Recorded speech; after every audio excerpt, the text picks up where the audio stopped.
3.2 पढ़ने से पहले मैं 3.1 के सवालों की प्रैक्टिस को क्वेश्चन की प्रैक्टिस कर रहा हूँ। 3.1 को कौन सा सवाल नहीं है एक बार देख लो, बता दो मुझे 3.1 को कौन सा सवाल नहीं है। सवाल देखो 10वें से पहले बताओ किसी को कोई सवाल हो गया। एग्जाम्पल हो कोई भी कुछ भी, क्योंकि जब मेरा नंबर आने वाला ना मैं बहुत मानूंगा, मेरे से याद रखना।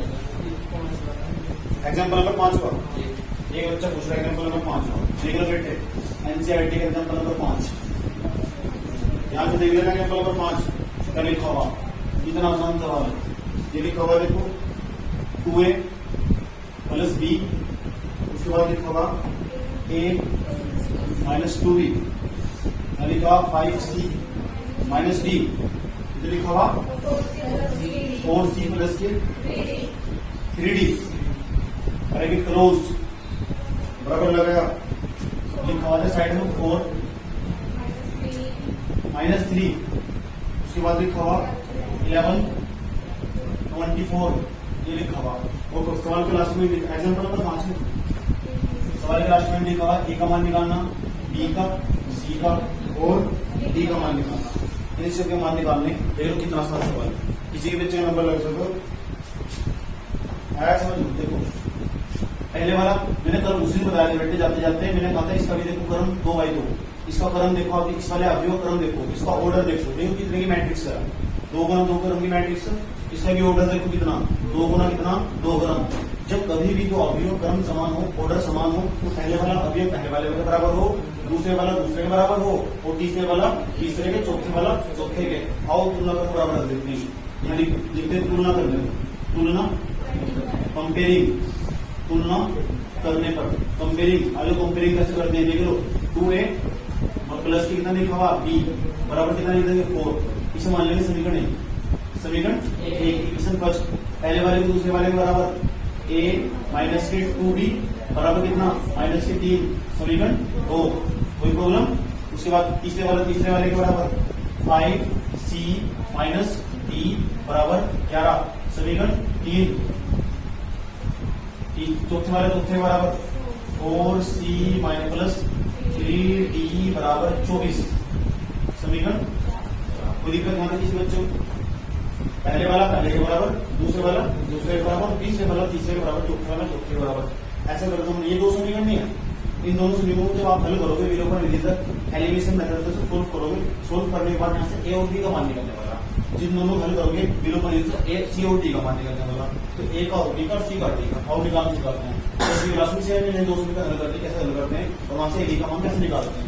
ये 2 समीकरण मान उसकी राशि में सिखाई है कि 2 समीकरण कैसे हल करते हैं और वहां से किस तरह सी का और डी का मान निकालते हैं। किसी नंबर लग सकता है, देखो नहीं लग रहा है। समीकरण 1 को देखो, समीकरण 1 है 2 से, और समीकरण 1 हो गया ये देखो, पहले वाले समीकरण का 2 है प्लस क्या लिखा हुआ b बराबर क्या लिखा हुआ 4, दूसरे समीकरण क्या लिखी हुई 2 है, a लिखा हुआ a माइनस कितना लिखा हुआ 2b बराबर माइनस के 3। अब बताओ यहाँ क्या लिखा हुआ 2 नहीं लिखा हुआ, यहाँ 2 गुणा कर देंगे, यहाँ क्या लिखा हुआ 1, यहाँ क्या गुणा कर देंगे 1, नीचे लिखोगे इसको, बताओ गुणा कर देंगे। इस वाले समीकरण मैं लिख रहा हूँ, इसके बाद मैं लिख रहा हूँ 1 की गुणा करके सेक लेना कर दो, क्या बैठेगा 2a प्लस के 1 की 2 गुणा करेंगे 1 की बराबर 1 की 4 गुणा करेंगे बैठेगा 4। बताओ 2 की गुणा करेंगे a में कितना बैठेगा 2 है, चिन्ह आएगा माइनस का, 2 की 2 करेंगे 2 दूनी 4b बराबर 2 तिया माइनस। यहाँ तो प्रॉब्लम हो गया, दोनों सेम सेम नहीं बढ़ेंगे, ऐसे ही करते हैं। इसलिए उसके बाद हम सुंदर सी लाइन खींच देते हैं। इसके खींची सुंदर सी लाइन, यहाँ प्लस का चिन्ह नहीं है तो वहीं का हो जाएगा, यहाँ माइनस का नहीं है तो वहीं का हो जाएगा, यहाँ लाएगा प्लस का नहीं हो जाएगा। इसकी वैलिडिटी खत्म, इसकी भी खत्म, इसकी खत्म, पहले वाले कट जाएंगे। अब बताओ 4 भी अरे कितने भी 5 भी, यहाँ 5 भी आने वाला, 5 भी बराबर 6 और 4 कितना हो जाएगा 10। इसे कैंसिल कर देंगे, बैठेगा 2, तो b बराबर कितना जाएगा 2। तो बताओ किसका मान आया, अब बी का मान आया। अब बेटे जो बी का मान आया ना इसे उठा के समीकरण 1 में या 2 में रख देंगे, क्योंकि ए और बी इसमें मौजूद है। यहाँ लिखेंगे समीकरण 1 से, बताओ इसमें समीकरण 2 में रख देते हैं, समीकरण 2 से। समीकरण 2 क्या है हमारी, a माइनस के 2b बराबर माइनस के 3, b की जगह कितना लिखना 2, तो क्या लिखा हुआ a माइनस के 2 गुना b की जगह कितना लिखना 2 बराबर कितना माइनस के 3, 2 दूनी 4, a माइनस के 4 बराबर कितना माइनस के 3, माइनस का जाएगा प्लस का, a बराबर 4 माइनस के 3, क्योंकि यहाँ प्लस का हुआ ना, a बराबर कितना बैठा 1, a का मान तो निकल गया। बी का मान भी निकल गया। जब एक आर बी का मान निकल गया, जिस तरह मैंने एक समीकरण 1 को समीकरण 2 को हल कर ए और बी का मान निकाला ना, इसी तरह आप समीकरण 3 को समीकरण 4 को हल करके वहां पे सी और डी का मान निकालो। समझ में आया? तो जो खुद करोगे वो खुद करोगे, क्योंकि मैंने इसकी वजह से सवाल करवाया इधर, इसकी वजह से आप करोगे, करना चाहिए और कॉपी चेक भी करो, इस सवाल को नोट कर लो। अब तक ये जब भी नोट करो, क्योंकि तुम्हारे मैथ का कभी भी ऐसा था, तुम तुम्हारा आंसर निकाल लो जब भी नोट कर लो, लेकिन ऐसे में सब दिमाग बढ़ता है।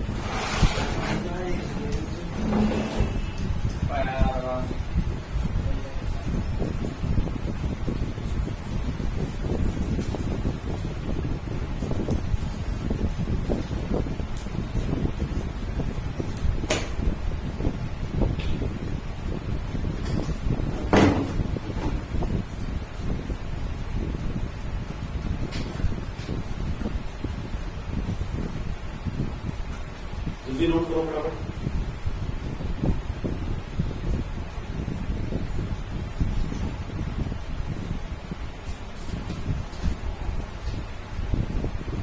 इसके बाद दो बेटे कौन सा सवाल और कोई 10वां,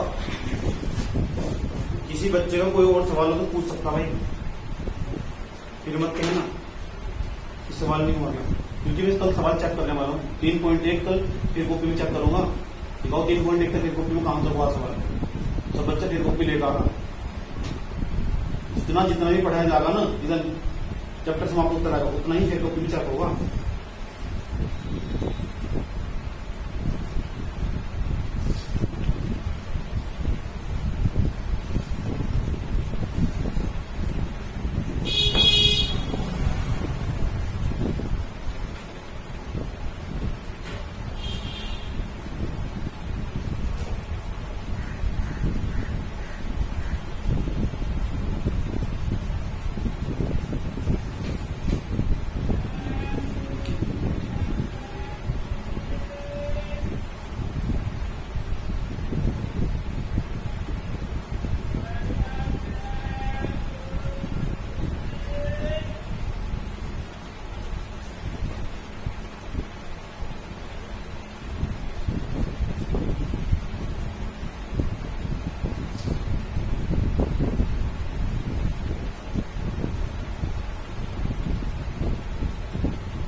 का प्रत्येक सवाल रफ में होने के बावजूद फिर हुक्म हो जाना चाहिए।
कोई प्रॉब्लम भाई? कोई और सवाल पूछना हो किसी बच्चे को? क्वेश्चन नंबर 10 से पहले कोई और सवाल हो किसी का?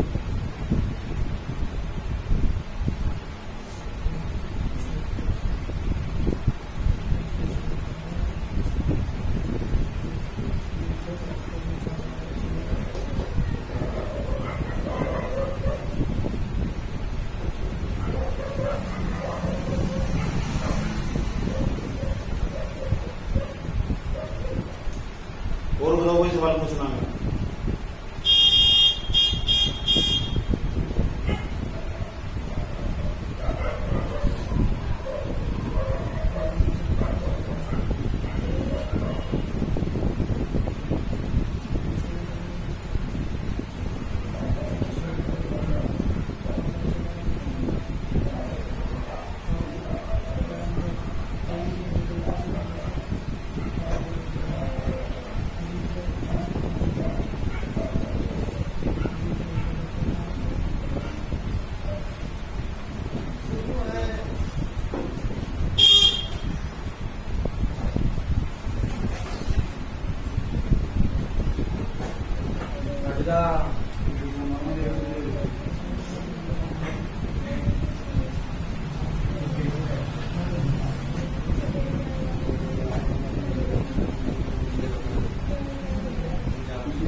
बताओ बेटे सवाल कौन सा? सवाल नंबर 10। 10 से पहले के बच्चों कोई सवाल हो पूछ लो। मुझे जरा सी भी टेंशन नहीं है, मैं कोई संकोच नहीं है। मैं सारे सवाल कर रहा था उसकी जैसे कोई पूछने जाता है जिसका आंसर ना पूछ सकता, लेकिन जब मेरा नंबर आगा ना लिखूंगा बेटे ये वाला सवाल मैंने लिखाओ, अगर नहीं हुआ फिर देख लेना।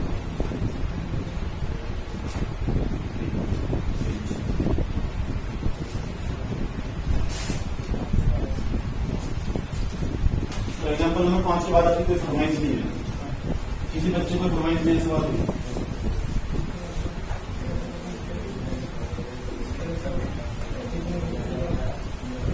जब तक तुम सवाल अपने हाथ से नहीं निकालने वाले ना तो तब तक कुछ नहीं होगा। एक एक सवाल का आंसर तुम्हारे हाथ से आना चाहिए, याद रखना। मिल लाभ करवा लो, कोई फायदा नहीं है। चले क्वेश्चन नंबर 10 देख लो। क्वेश्चन नंबर 10 एनसीईआरटी का 3.1 का है। ये रहा आपका क्वेश्चन नंबर 10। 3.1 का question number 10, last question of this exercise. Hello, last question of this exercise क्या कहा गया? ये कहा गया 3 गुणा 3 क्रम, 3 गुणा 3 क्रम का है, क्रम का आव्यूह, उनकी संख्या बतानी। उनकी क्या बतानी? संख्या। सबसे पहले तरह लिखने की कोशिश करती है कि 3 गुणा 3 क्रम का आव्यूह हो क्या, ऐसे लिख देते। तो कोई अभी 3 गुणा 3 क्रम का ऐसा ही तो होगा, देखना कैसा होगा, देख लेना। हो सकता है ना A11 A12 3 पंक्ति हो जाएगी, बोलो A13 यहाँ A21 A22 A23 यहाँ A31 A32 A33, ऐसे तो होना चाहिए। कितने क्रम का आव्यूह? 3 गुणा 3 क्रम का। मतलब 3 गुणा 3 क्रम का आव्यूह है कि नहीं है? लेकिन ये भी कहा गया लास्ट में इसके अंदर ना जो प्रविष्टियां होनी चाहिए, प्रविष्टियां देखो क्या लिखा, प्रविष्टियां लिखा हुआ है। क्या क्या होनी चाहिए? एक तो 0, इन 2 अवयव के अलावा कुछ नहीं लिखेगा इसमें, वो किसी भी तरह पढ़ लो, कहीं भी पढ़ सको तुम। तो ऐसे से कितने अवयव बैठेंगे जिसमें 0 और 1 होता है? अब बताओ मैं एक अवयव बनाता हूँ उसको, 0 और 1 के अलावा कुछ नहीं लिखा जाना चाहिए। हो सकता है 0 0 0 1 1 0 0 1 0। अब तो 3 गुणा 3 क्रम का अभी नहीं आएगा, है नहीं? फिर तो 1 0 और 1 के अलावा और कुछ ऐसे अंदर ऐसे ऐसे कितने अभी बनेंगे? होता नहीं, कोई कॉम्पिटिटिव नहीं है। ऐसे कैसे गुजर पाएगी? इसलिए मैं बता रहा हूँ क्या करोगे। ऐसे तो भाई तुम एक एक लाइन में एक कर दो, एक तरफ 0 0 कर दो, एक जगह 0 एक जगह 1 एक जगह 1 एक जगह 0 एक जगह 1, कितने सारे अभी बना सकते हैं? वही तो पूछ रहा हूँ। सवाल समझ में आ रहा है कि नहीं आ रहा? क्या कहने की कोशिश कर रहा है? ऐसे तो बहुत सारे बना दूँ जहाँ 0 एक बार यहाँ 0 0 कर देता, एक यहाँ 1 1 कर दो। अब आपको पता नहीं कितनी संख्या है वो, कितनी संख्या वही तो निकालनी है। तो सवाल ऐसे है कितना, वही पूछ रहा सवाल। समझ में आया कि नहीं आया क्या सवाल? उसके लिए सूत्र हो, क्या हो?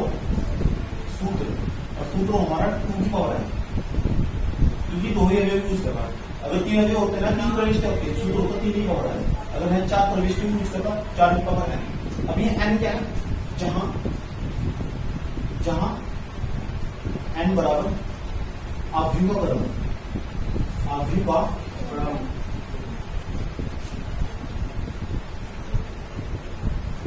क्रम।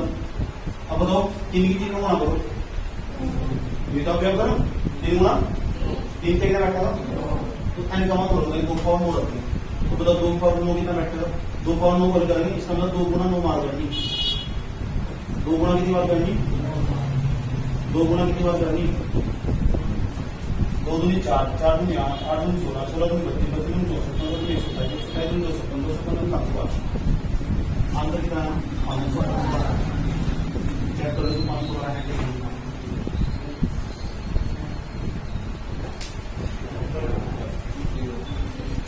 कोई प्रॉब्लम यहाँ पर?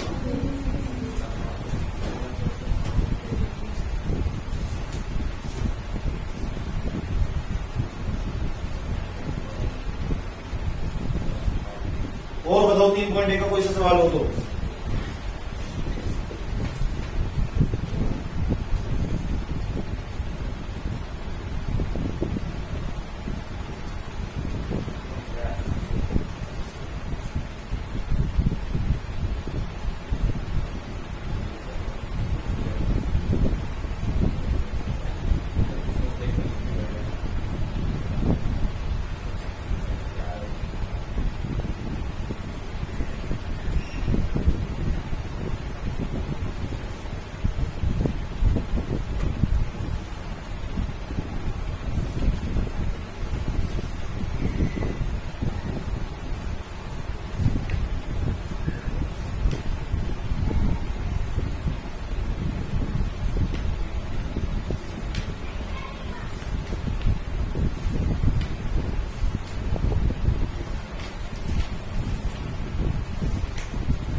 कर लिया।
चलिए और कोई सवाल तो नहीं है? किसी बच्चे को सवाल हो नहीं है? ओके, अब हम नेक्स्ट कॉन्सेप्ट की ओर बढ़ रहे हैं। अब हम नेक्स्ट कॉन्सेप्ट की ओर बढ़ रहे हैं। देख लो ध्यान से, देख लो बेटे। आज हम क्या पढ़ने वाले हैं? मैं हिंदी की इंग्लिश बात करूँ 2 मिनट 15 सवाल आया कोई बात नहीं करा आपका प्रोमिस 2.2 को 15 सवाल करेगा। और किसी को कोई सवाल है? अभी तीसरी चैप्टर की बात तीसरे चैप्टर में 3.1 में कोई सवाल प्रॉब्लम होती है पूछ सकते हो। दोबारा मैं बताने वाला नहीं, कल मत कहना। आज कल चेक करूंगा मेरे को क्यों बताना सब करो। आ जाओ बेटे, इधर देखो नया कॉन्सेप्ट की ओर चल रहे हैं। धीरे धीरे हम आगे बढ़ रहे, अपना स्टेप धीरे धीरे आगे बढ़ाने वाले। और तुम्हारा मेरे साथ इंटरेक्शन होगा। इंटरेक्शन कुछ इस तरह होगा, जो भी मैं समझाऊंगा ना तुम्हें सुनूंगा, जो भी मैं समझाऊंगा वही सुनूंगा। और ये हिंदी की इंग्लिश बात करनी होगी, क्योंकि 12th क्लास की बात ना मैथ हिंदी में नहीं है, इंग्लिश में होगा। ऐसा समझ, तो यहाँ हिंदी की इंग्लिश बात करनी होगी। तो जो नाम में लिखाऊंगा ना वो इंग्लिश में भी लिखने होंगे, ताकि तुम इन फ्यूचर का होगा। 12th क्लास के बाद एडिशन होगी भाई, तो मैं मैथ खुद पकड़ा हुआ। तो अगली हेडिंग हमारी type of matrix. Type of matrix इसे कहते हैं बेटे आव्यूह के प्रकार। आव्यूह के प्रकार, किसके प्रकार? आव्यूह के प्रकार। और इसमें सबसे पहले नंबर में पढ़ने वाले एक चीज है इंपॉर्टेंट, पेन और कॉपी साथ में लेकर बैठने वाला, बैठना क्योंकि मैं परिभाषा लिखने वाला। पेन और जो कॉपी है तुम्हारे हाथ में होनी चाहिए, मैं परिभाषा लिखने वाला हूँ। लेकिन कब? जब मैं समझा दूंगा उसके बाद, उसको सुनने के बाद ही लिखना परिभाषा, खुद ही लिखोगे। ध्यान से देखना, इधर रेगुलर बैठ कर। नंबर फर्स्ट, एक पॉइंट नंबर को सबसे पहले आव्यूह को हमने जान लिया। आव्यूह के प्रकार के आकार आदमी हो जिसके अंदर अवयवों को सजाकर रखा जाता है। ये जो पढ़ा हूं जो अवयव हो ना, एक प्रकार की आयताकार सारणी हो जिसके अंदर अवयवों को सजाकर रखा जाता है, ये हमने पढ़ी है। उसके बाद जो अवयव होगा ना आज हमारा, उसे बोलते हैं स्तंभ अवयव। स्तंभ अवयव पहला अवयव कई प्रकार के। सबसे पहले हम स्तंभ अवयव पढ़ेंगे, इसे बोलते हैं column, COLUMN, column matrix, column matrix, MATRIX, column matrix. तो ये हिंदी इंग्लिश में मतलब सब पता नहीं है कि स्तंभ अवयव क्या होगा, बहुत आसान है, इससे आसान में तो कुछ हो ही नहीं सकता। क्यों? क्योंकि एक बार में पेपर में किसी भी परिभाषा बोल सकता तो हो सकता है, ये बोल सकता है define as the column matrix, Hindi में कहेगा कि स्तंभ अवयव को परिभाषित कीजिए। ऐसी परिभाषा 1-2 नंबर पूछने वाला तो ये पूछ सकता है, याद रखना बात तो कंफ्यूजन। स्तंभ अवयव एक प्रकार का ऐसा अवयव जिसमें केवल एक स्तंभ, पंक्ति में बहुत सारी केवल स्तंभ एक ही हो। स्तंभ कितना होगा? अभी मैं बोर्ड पे काफी बनाने वाला हूँ, तो मैं दर्शन करवाने वाला हूँ कि स्तंभ अवयव कैसा होगा। आ जाओ, ए बराबर केवल एक स्तंभ होगा, 0 1 sin x 2 3 बनाने देखो, ये बताओ इसमें कितने स्तंभ? एक ही दो स्तंभ, एक स्तंभ।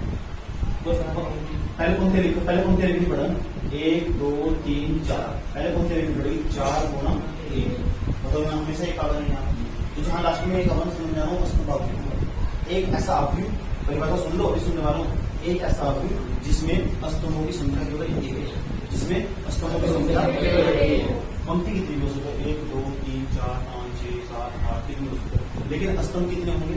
एक ऐसा जो स्तंभ अवयव निकलो, एक ऐसा अवयव जिसमें स्तंभों की संख्या एक होती है उसे स्तंभ अवयव कहते हैं। यहाँ भी लिखनी बैठ लो और तो घर से उपयोग में लिखनी बात लिख ले जाओ, आज समझ लो, कोई ज्यादा आई तो बात नहीं है, समझ में आएगा, बता भी दोगे, अभी नहीं लिख बात में लिख लेना, ठीक बुक्स में भी लिखी हुई है बात, वहां से भी लिख सकते हो। अभी जो सवाल समझाने वाला हूँ सवाल को समझ चलो, अभी तो बता दोगे ना कि स्तंभ अवयव क्या हो, वीडियो से लिख लेना। एक ऐसा अवयव जिसमें स्तंभों की संख्या केवल एक है, पंक्ति कितनी भी हो सकता है 1 2 3, पंक्ति समझ रहे हैं, खड़ी हुई लाइन क्या बोलते हैं? तो पंक्ति कितनी हो सकता है? जो खड़ी हुई लाइन सिर्फ एक होनी चाहिए, यानी लास्ट में यहाँ एक होना चाहिए। तो अगर आज की बात को किसी भी अवयव में लास्ट में लिखा हुआ एक मिलेगा ना, तो देख के समझाना कौन सा अवयव? स्तंभ अवयव, इंग्लिश में कोलमन मैट्रिक्स, कोलमन मैट्रिक्स। इसी से रिलेटेड सवाल पूछता हूँ, साइड में देखो, जनरल तरीके का वैसा हमने कह दिया बैठे, हम लिखा हुआ ए बराबर ऐसे लिखा हुआ, अंदर ए और आई लिखा हुआ जी, लिखा हुआ लिखा हुआ एम गुणा एम, क्या लिखा हुआ? एम गुणा एम, तो पंक्ति होगी, एन कॉलम होगी। तो बताओ एन का मान अगर एक से ज्यादा होगा, अगर एन का मान स्तंभ अवयव क्या होगा? स्तंभ अवयव, ध्यान से सुन लेना, लेवल बढ़ा रहा हूं तुम्हारा, समझ में बात है, कितना हाइट में पढ़ोगे तभी से बात नहीं का स्तंभ अवयव क्या होगा, क्वेश्चन समझ लो, सिर्फ पढ़वा रहे हैं, पूछा गया अभी क्वेश्चन, स्तंभ अवयव क्या होगा? कोलमन मैट्रिक्स क्या होगी? जब n का मान एक से ज्यादा हो, जब n का मान एक से कम हो, जब n का मान 0 हो, तो ऑप्शन जब n का मान 1 हो। बताओ चार ऑप्शन को कौन सा आंसर सही होगा? यहाँ कोई भी अभी हो सकता है, ये जनरल तरीके से व्यापक रूप में दे दिया। तो बताओ n का मान, तो यहाँ n का मान क्यों होगा? पहला ऑप्शन चाहिए, दूसरा की, तीसरा की, चौथा। इस तरह का आंसर एनडी की परीक्षा में पूछा, नेशनल डिफेंस अकेडमी ऐसा सवाल था, यानी एक छोटी चीज को अंक कहाँ पूछ रहा है। मैं बताना चाहता हूँ इसके माध्यम से कि कोई भी चीज हार्ड नहीं है, आज तमीज से पढ़ेगा, समझने वाला बढ़िया हो तो पढ़ने वाले को तमीज हो, उसके अंदर लगन हो, कुछ करने की इच्छा हो, आया तो वापस जा सकता है। इतने हार्ड सवाल नहीं पूछा, बहुत छोटे छोटे आसान सवाल पूछे, और बाद में रिलेटिव ध्यान सवाल आने वाले, इससे बाहर कोई सवाल नहीं आने वाला, जरूर पढ़ने वाला ना आया ना आता ना आने, इसलिए इस बात को पढ़ बात सुनाई। स्तंभ अवयव किसी कहते पता लग गया कि किस तरह का सवाल भी कर ले जाओ, ऐसे सवाल पूछे जाते हैं किस तरह से, क्योंकि इस तरह की नाम सवाल ही है तो कंफ्यूज करता, तो जिन बच्चे पता होगा हम लास्ट में क्या होगा तो तुरंत करना पड़ेगा। ऐसा इसकी जगह पीवी लिख सकते इसकी जगह दूसरे के का मान कौन सा होगा, तो तुम जब भी पहचान लोगे कि भाई जी ने बता दिया था यहाँ ना हमेशा एक ही नहीं पता, तो मतलब स्तंभ अवयव फिगर वन की स्तंभ अवयव पंक्ति की संख्या फिक्स हो, पंक्ति की संख्या कॉलम की संख्या फिक्स होगी, वही तो स्तंभ अवयव नाम ही स्तंभ अवयव, नाम में से पूछाओ स्तंभ की संख्या फिक्स होगी, वो कितनी होगी? एक ही स्तंभ होगा। ऐसे पंक्ति कितनी हो? 1 2 3 4 5 6 कितनी बात समझ में आई? असली मकसद एक ही समझना आया। समझ लो, नहीं कोई सी समझ लो, कोई सी लैंग्वेज समझ लो, असली टारगेट एक ही समझ पाना। आया कि नहीं आया? तो अस्तम अभी लिख दोगे ना, क्या लिखोगे? एक जिसमें केवल एक होता है, इतना बड़ा केवल एक होती है। आया समझ? अस्तम अभी कहलाता है जैसे दिस दिस दिस दिस, इतना समझना है। परिभाषा खुद लिखना तो नोट कर लेना, परिभाषा लिखनी जरूरी। देखो फिर हेडिंग बनाओगे स्तंभ अभी, उसके अंदर परिभाषा लिखोगे, फिर डाटा लिखोगे, जल्दी नोट कर।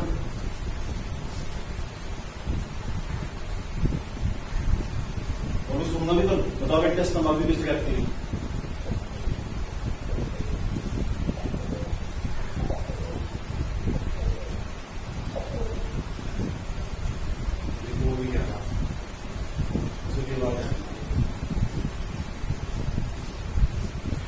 कल को आपको गर्मी बहुत ज्यादा होगी, कभी बहुत गर्मी हुई और आज भी टेम्परेचर बहुत ज्यादा।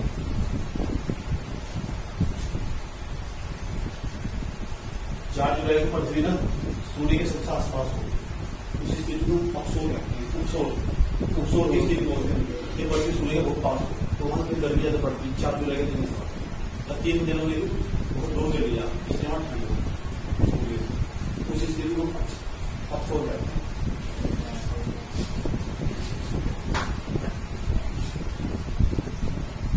यही कारण है कि पृथ्वी को यहाँ गर्मी पड़ रही है, क्योंकि सूर्य के बहुत पास हो गई। ऐसे बोले को ये घूमने पर और इससे यहाँ को दिया यहाँ पर बहुत पास है, ऐसे स्थिति में चालू है। यह स्थिति बता कब हो? सूर्य से पृथ्वी बहुत दूर चलेगा और वो 3 दिन लगेगा। उतर लेगा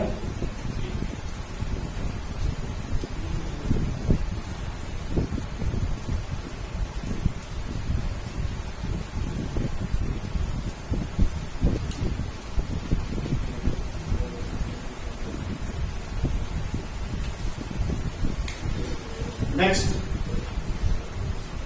नाम चेंज होने वाला। दूसरा बी पॉइंट, बी नंबर का point row matrix, row matrix इसे कहते हैं पंक्तियां। पंक्ति जस्ट इसका उल्टा, इसको तो एक ही कॉलम था, इसमें एक ही रो होगी, जस्ट इसका उल्टा नहीं बताया था।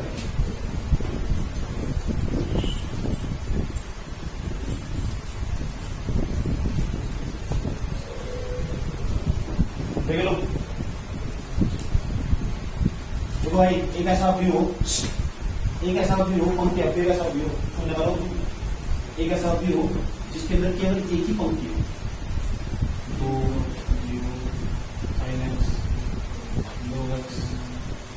एक ही पंक्ति देखा है, नहीं एक पंक्ति, कॉलम कितने 1 2 3 4 5 भी हो सकता, 8 भी हो सकता, घर भी पड़ता है यार कितने, लेकिन स्टार्टिंग में क्या लिखी जाती है? पंक्ति। पंक्ति संख्या कितनी? 1, कॉलम कितने?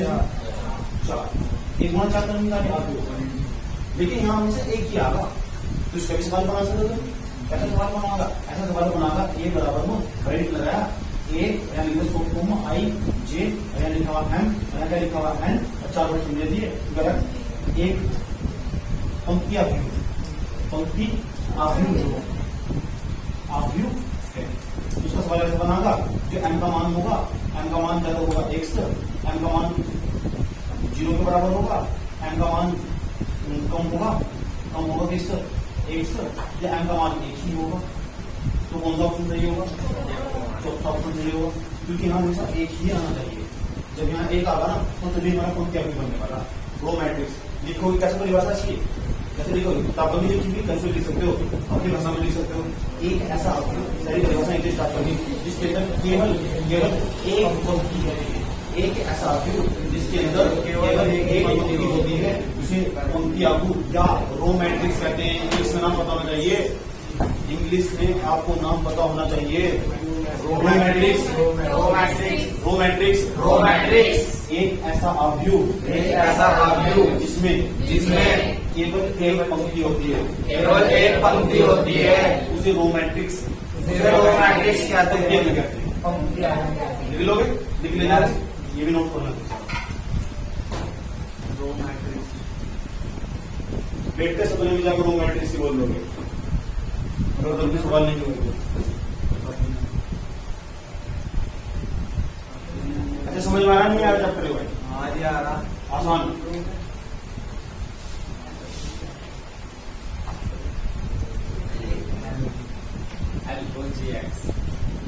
लोग ऐसे नहीं पढ़ा नहीं है, मानते पहली बार देख ग्यारहवीं क्लास में नाम बोल दिया है।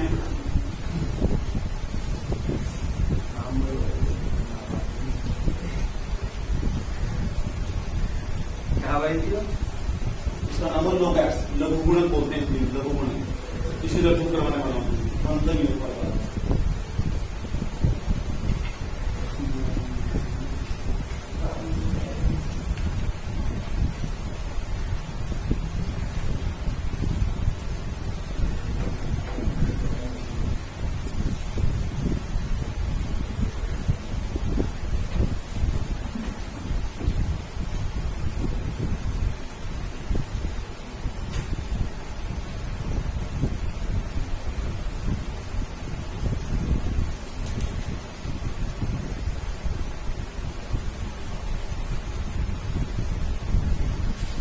बनाने वाला सी पॉइंट नंबर बनाने वाला सी पॉइंट बैठे, इसका नाम देखो, इसका नाम है स्क्वायर मैट्रिक्स। स्क्वायर मैट्रिक्स इसे बोलते हैं स्क्वायर मैट्रिक्स को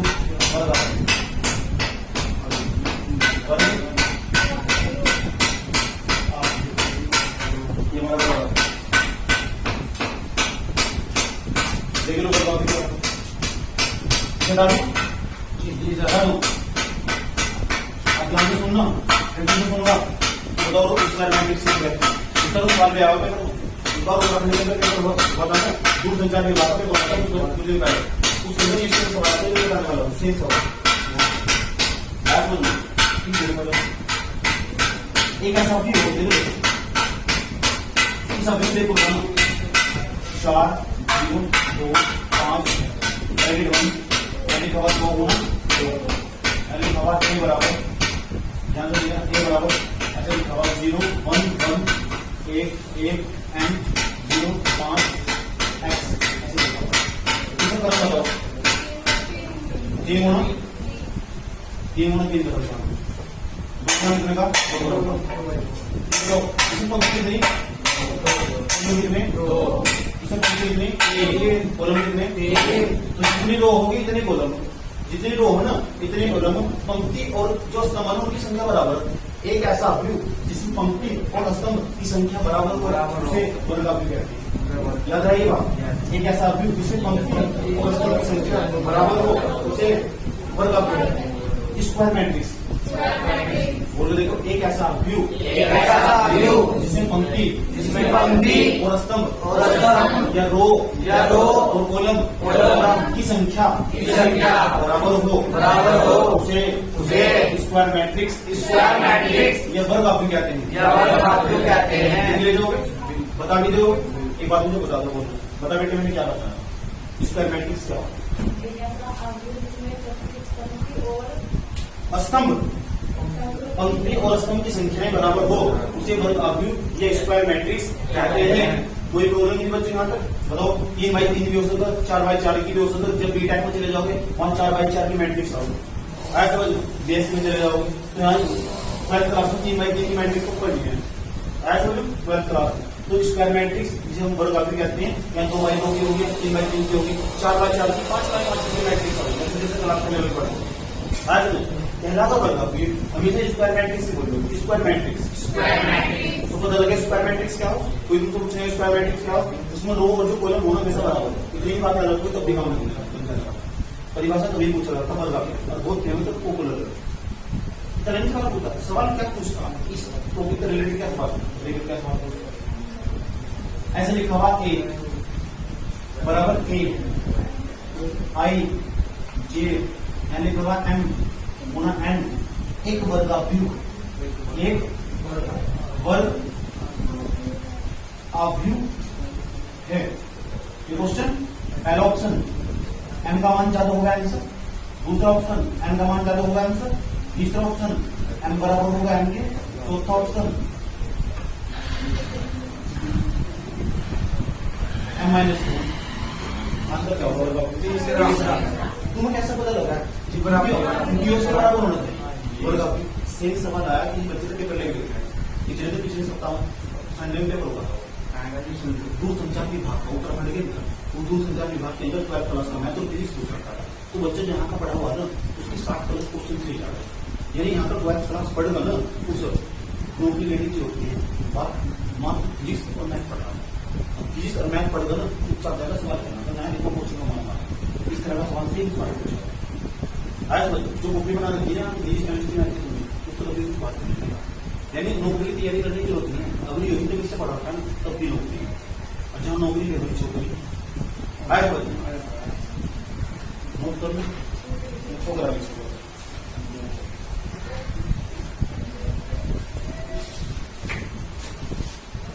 ले लोगे।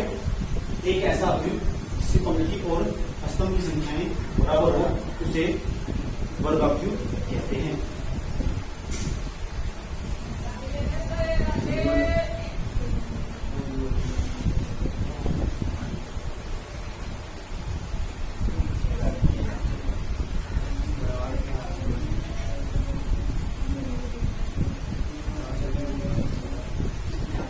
ये वाला भाग दिखाई नहीं लगता, इसे बोलते हैं डायगोनल। भाग को हम विकर्ण कहते हैं, विकर्ण।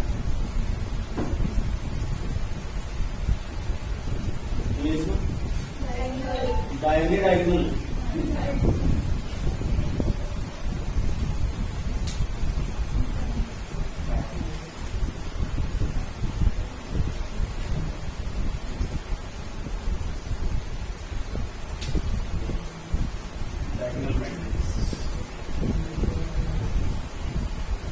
बताओ बेटे यहाँ तक समझ में आएगी नहीं आएगी?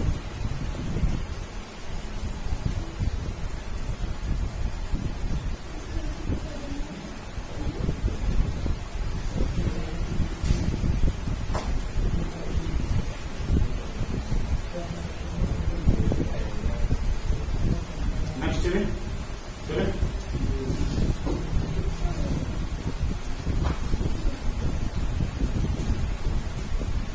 डी पॉइंट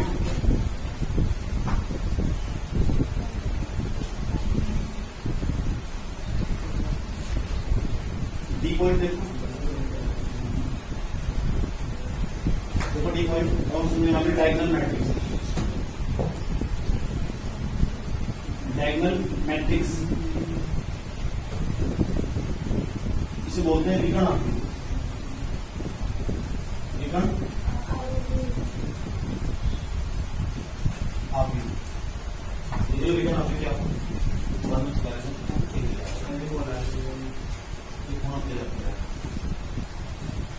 एक ऐसा विकर्ण अवयव देख लो, जो विकर्ण अवयव होगा पहली बात ध्यान से सुन लेना इस तरीके से, ये वर्गाव्यूह होगा। ध्यान से अभी क्या कहने की कोशिश कर रहा हूँ, प्रत्येक विकर्ण अवयव एक वर्गाव्यूह हो, क्योंकि तुमने इससे पहले वर्गाव्यूह पढ़ा और वर्गाव्यूह पहचानो तो पंक्ति कॉलम की संख्या बराबर होगी। यानी जो विकर्ण अवयव ना लिखने वाला हूँ उसके अंदर पंक्ति और कॉलम की संख्या हमेशा बराबर होगी, यानी विकर्ण अवयव एक प्रकार का वर्गाव्यूह हो। बंद कर दे भाई, zero zero zero zero zero zero zero 5 एक प्रकार का विकर्ण अवयव है। कैसे? इंग्लिश को क्या बोलते हैं विकर्ण? इंग्लिश में बोलते हैं डायगोनल। एक प्रकार ये बताओ कितनी पंक्तियां, कितने कॉलम? तो जिसमें पंक्ति और कॉलम की संख्या बराबर हो तो बताओ वो एक प्रकार का वर्गाव्यूह होता है। थोड़ी देर पहले वाला ये पढ़ा वर्गाव्यूह इंग्लिश में कहते हैं स्क्वायर मैट्रिक्स। या कौन सी मैट्रिक्स? विकर्ण अवयव। एक बात को बदल है कि जो विकर्ण अवयव होना वो एक प्रकार का वर्गाव्यूह, प्रत्येक विकर्ण अवयव एक प्रकार का क्या हो? वर्गाव्यूह। जितने विकर्ण अवयव सारे सारे वर्गाव्यूह, क्योंकि यूनियन विकर्ण अवयव कभी भी ऐसे हो सकता है 3 पंक्ति 2 कॉलम आएगा, उसमें कभी भी करनी पड़ सकता। लेकिन अभी भी खास बात होगी उसमें हमें वो हमेशा ना वर्ग अवयव होगा। अब देखो एक ऐसा वर्ग अवयव जिसके अंदर विकर्ण को छोड़कर बाकी सभी अवयव शून्य होते हैं। ध्यान सुन लेना, एक ऐसा अवयव विकर्ण को छोड़ दो उसके आसपास के जितने भी अवयव होंगे कैसे होंगे, शून्य होंगे। एक ऐसा वर्ग अवयव, क्योंकि वर्ग अवयव तो एक ऐसा वर्ग अवयव जिसमें विकर्ण को छोड़कर आसपास के सभी अवयव शून्य होते हैं उसे डायगोनल मैट्रिक्स या विकर्ण अवयव कहते हैं। बता दो, एक ऐसा वर्ग अवयव, एक ऐसा वर्ग अवयव जिसमें विकर्ण को छोड़कर आसपास के सभी अवयव शून्य होते हैं उसे विकर्ण अवयव या डायगोनल मैट्रिक्स कहते हैं। बता दो, बता बेटे क्या हो विकर्ण? एक ऐसा वर्ग अवयव, एक ऐसा वर्ग अवयव जिसमें विकर्ण को छोड़कर आसपास के सारे सारे अवयव शून्य शून्य तीन को टेंगे निकले तो उसका समझ में। तो एक ऐसा अवयव जिसके अंदर विकर्ण को छोड़कर, ऐसा वर्ग अवयव जिसके अंदर विकर्ण को छोड़कर बाकी सबको पकड़कर विकर्ण को छोड़कर बाकी सभी अवयव शून्य होते हैं उसे हम विकर्ण अवयव या डायगोनल मैट्रिक्स कहते हैं। बहुत आराम से पढ़ा रहा इसके बाद भी समझ में आया तो तुम्हारा कुछ नहीं हो सकता। समझ में आया तो बताओ कि विकर्ण अवयव एक प्रकार का वर्ग अवयव, विकर्ण अवयव एक प्रकार का वर्ग अवयव होगा। बात ये गलत है, क्योंकि विकर्ण अभिवादन होगा पहले वर्ग अवयव होगा, उसकी पंक्ति संख्या कॉलम बराबर होगा, जिसमें पंक्ति कॉलम बराबर हो गए वो वर्ग अवयव होगा, पहले पढ़ता है। आया समझ? ठीक के बाद मुझे विशेष में नोट में लिख दीजिए कि प्रत्येक विकर्ण अवयव, नोट प्रत्येक विकर्ण अवयव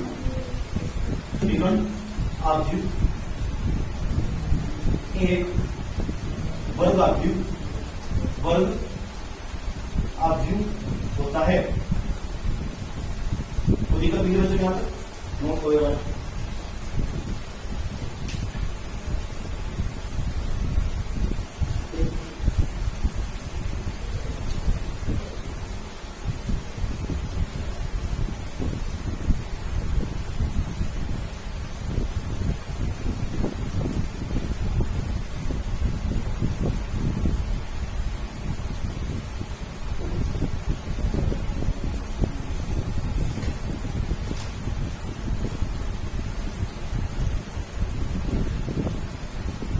प्रत्येक विकर्ण अवयव कैसा अवयव हो, वर्ग अवयव।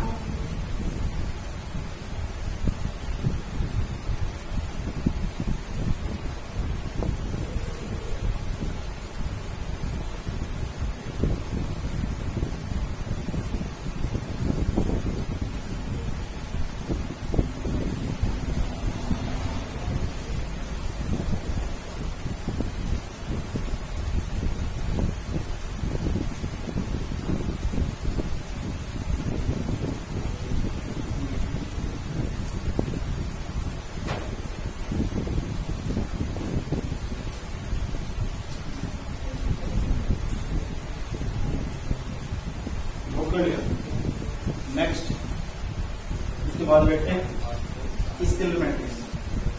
सॉरी बात लिख लेना, वीडियो से लिख लेना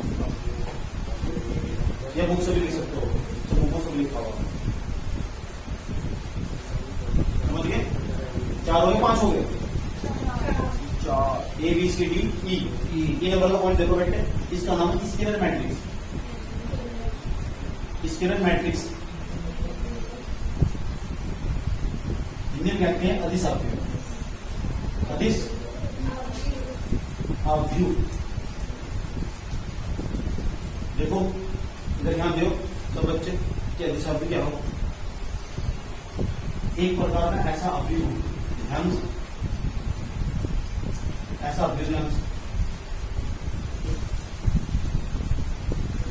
3 0 बाद में लेना नंबर देखो 3 0 0 इतने करना भी ऐसा ही होगा, होने का भी करना भी ऐसा। लेकिन इसी बात होगी ध्यान से सुनना, बहुत मामूली काम करो उसके। लेकिन तो वर्ग अवयव कर पाता है वर्ग अवयव, क्योंकि वर्ग अवयव पंक्ति कॉलम बराबर नहीं होता, तो उसमें कितने कॉलम 3 ही पंक्ति 3। उसका मतलब ये तो बात पक्की, अदिश अवयव एक प्रकार है, आपको कौन सा अवयव वर्ग अवयव, ये बात तो पक्की। डन है ना, फिक्स नोट फिक्स कर दे। विकर्ण अवयव एक प्रकार का वर्ग अवयव, बिल्कुल लेकिन अब विकर्ण एक प्रकार का विकर्ण फिर भी वो, क्योंकि विकर्ण को छोड़कर बाकी आसपास के सभी वेव्स शून्य नहीं है। अभी थोड़े पहले बता रहे हैं ना कि एक ऐसा वर्ग आव्यूह जिसमें विकर्ण को छोड़कर आसपास के सभी वेव्स शून्य होते हैं, इसका मतलब जो अदिश आव्यूह ना वो दो कंडीशन फुलफिल कर रहा है। नंबर फर्स्ट एक प्रकार का वर्ग आव्यूह और दूसरा एक प्रकार का विकर्ण आव्यूह है। तो फिर अदिश आव्यूह किसे कहते हैं भाई, ये बताओ ना, ध्यान से सुन लेना। इसमें सारे दिल देखो सेम सेम, यहाँ सेम सेम सेम सेम। विकर्ण के सभी अवयव ना समान, जब विकर्ण के सभी अवयव समान हो उसे स्केलर मैट्रिक्स से अदिश आव्यूह कहते हैं। लेकिन जो विकर्ण आव्यूह हो उसमें यहाँ 2, 5, 8, 7 कुछ भी हो सकते हैं। अदिश आव्यूह में एक खास बात होगी, देखिए कितना मामूली सा अंतर है। मैंने कहा सारे सेम होने चाहिए, 5, 5 लिखा है, 5, 5, 5, 5 लिखा चाहिए, उसे हम अदिश आव्यूह बोलेंगे। तो सारे के सारे जो अदिश आव्यूह होंगे, सारे के सारे वो विकर्ण आव्यूह कहलाएंगे, नहीं कहना विकर्ण आव्यूह बात, जो अदिश आव्यूह बात हो विकर्ण आव्यूह पहला, यो अदिश आव्यूह बात हो वर्ग आव्यूह पहला। बात समझ में आ रही क्या कहा जा रहा है, समझ में? जो अदिश आव्यूह बात हो इससे पहले क्या है, दो प्रकार की कंडीशन फुलफिल कर रहा है। नंबर फर्स्ट एक प्रकार का वर्ग आव्यूह, नंबर 2 एक प्रकार का। ये बात समझ में आई कि नहीं है? लिखो कैसे वो बताओ ना। एक ऐसा विकर्ण आव्यूह, ऐसे लिखोगे, एक ऐसा विकर्ण आव्यूह जिसमें विकर्ण आव्यूह कहेंगे ना, विकर्ण के सभी अवयव समान होते हैं। एक ऐसा विकर्ण आव्यूह, विकर्ण बोलना वर्ग आव्यूह नहीं बोलना, एक ऐसा विकर्ण आव्यूह जिसमें विकर्ण के सभी अवयव समान होते हैं, विकर्ण के सभी अवयव समान होते हैं, उसे अदिश आव्यूह कहते हैं। दोबारा फिर I repeat again the definition of the scalar matrix. देखो एक ऐसा विकर्ण आव्यूह जिसमें विकर्ण के सभी अवयव समान होते हैं उसे अदिश आव्यूह या स्केलर मैट्रिक्स कहते हैं। स्केलर मैट्रिक्स कहते हैं। कोई प्रॉब्लम किसी छात्र को यहाँ तक एक काम करो, इसे नोट करो, परिभाषा बस लिख लो, बुक्स में लिख के। और एक प्रकार कौन सा आव्यूह हो, विकर्ण आव्यूह है। एक विकर्ण आव्यूह होता है, विकर्ण आव्यूह होता है।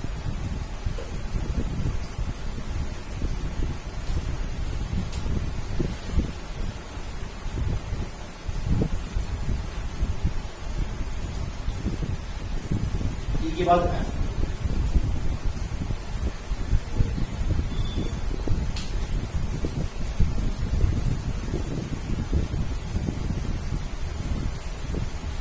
उसका नाम तत्समक मैट्रिक्स आव्यूह, तत्समक आव्यूह। इसका दूसरा नाम बेटे इकाई आव्यूह।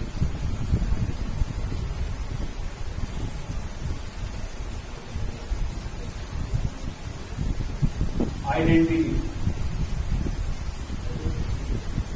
मैट्रिक्स, शॉर्ट फॉर्म में कहते हैं यूनिट मैट्रिक्स।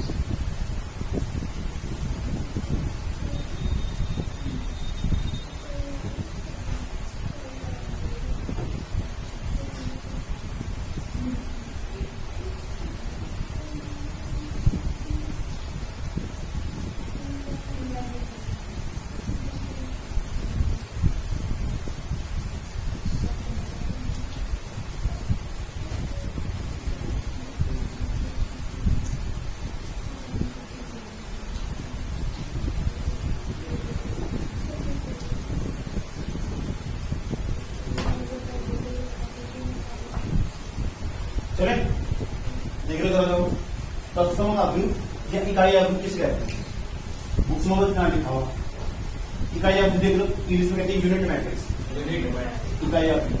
तो देखो, चाहे आपका ध्यान सोच लेना बेटे, दे देखो, चाहे आपका विकर्ण आव्यूह, चाहे आपका अदिश आव्यूह, चाहे इकाई आव्यूह, तत्समक आव्यूह रखिए, ये सारे तो वर्ग आव्यूह। इनके ये तत्समक आव्यूह बाद हुआ, इससे पहले वर्ग आव्यूह। उसकी बात खास बात पता क्या है, एक प्रकार का विकर्ण आव्यूह है, विकर्ण को छोड़कर आसपास के सभी अवयव। लेकिन इसमें खास बात होगी, ये खास बात होगी, इसमें विकर्ण का ना प्रत्येक अवयव एक होगा, विकर्ण का प्रत्येक अवयव इकाई होगा। इकाई का मतलब एक के अलावा कुछ नहीं होगा, आसपास के सारे अवयव। इसका मतलब एक प्रकार नहीं बताओ जो तत्समक आव्यूह प्रकार का विकर्ण आव्यूह है कि नहीं है, क्योंकि विकर्ण छोड़ो बाकी सभी होगी। अभी बताओ इसका जो विकर्ण होगा, विकर्ण के जो अवयव होंगे ना केवल कितने होंगे, एक।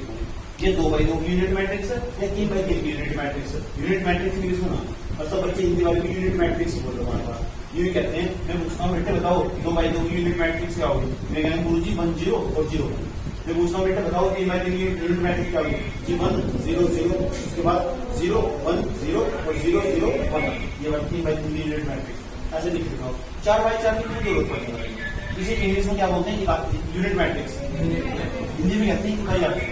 एक ऐसा आव्यूह, एक ऐसा विकर्ण आव्यूह जिसमें विकर्ण के प्रत्येक अवयव इकाई होते हैं, उसे समक आव्यूह या इकाई आव्यूह कहते हैं। लिख ले जाओगे तो दिक्कत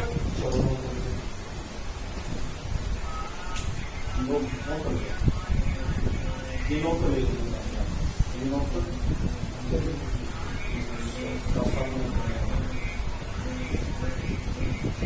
साथ साथ नोट करने वाला बना हो। एक नोट दिखाने वाला हूँ, ध्यान से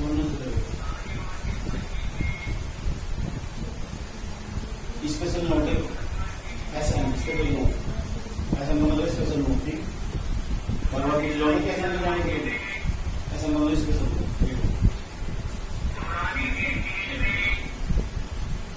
देखो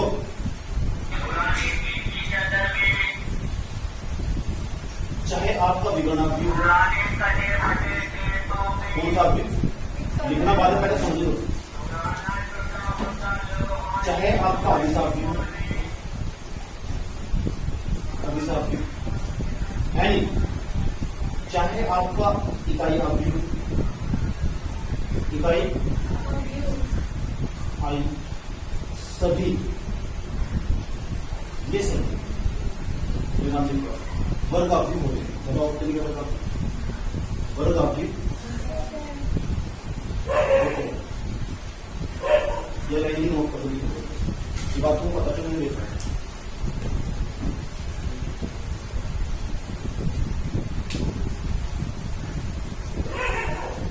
मैथमेटिक्स में बहुत समझ में आराम से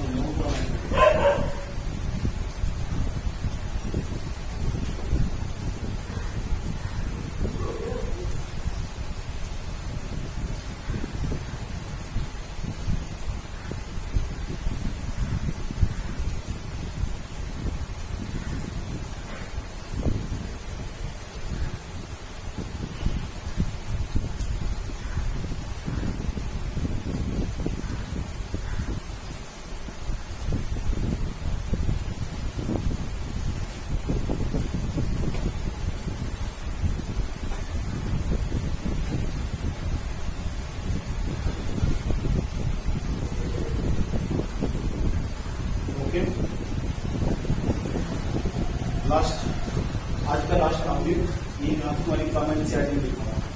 मैं एनसीईआरटी की बात भी पढ़ा, मुझे लिखा हुआ एडवांस इसके बाद क्लास में। ठीक, पहले मैं एनसीईआरटी पूरा करूंगा लेकिन उसके बाद एडवांस क्लास भी मांगूंगा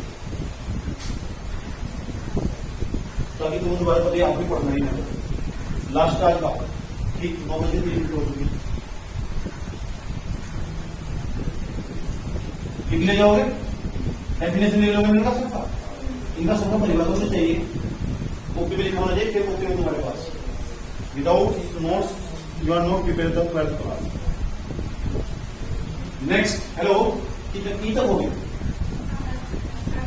जी, लास्ट हेडिंग जी देख लो, बहुत आसान देखो। इसे बोलते हैं जीरो मैट्रिक्स। जीरो मैट्रिक्स ये सबसे आसान है। इसका दूसरा नाम है नल मैट्रिक्स। नल नल का मतलब शून्य हो, इसे बोलते शून्य आव्यूह। शून्य आव्यूह ये दूसरी बात नाम है रिक्त मैट्रिक्स। रिक्त आव्यूह एक ऐसा आव्यूह क्या सुनना जिसका प्रत्येक अवयव 0। एक ऐसा आव्यूह जिसका प्रत्येक अवयव 0 हो उसे जीरो मैट्रिक्स या नल मैट्रिक्स या शून्य आव्यूह या रिक्त आव्यूह कहते हैं। समझ आएगा? ए बराबर 0 0 0 0 0 प्रत्येक अवयव 0 भी होगा।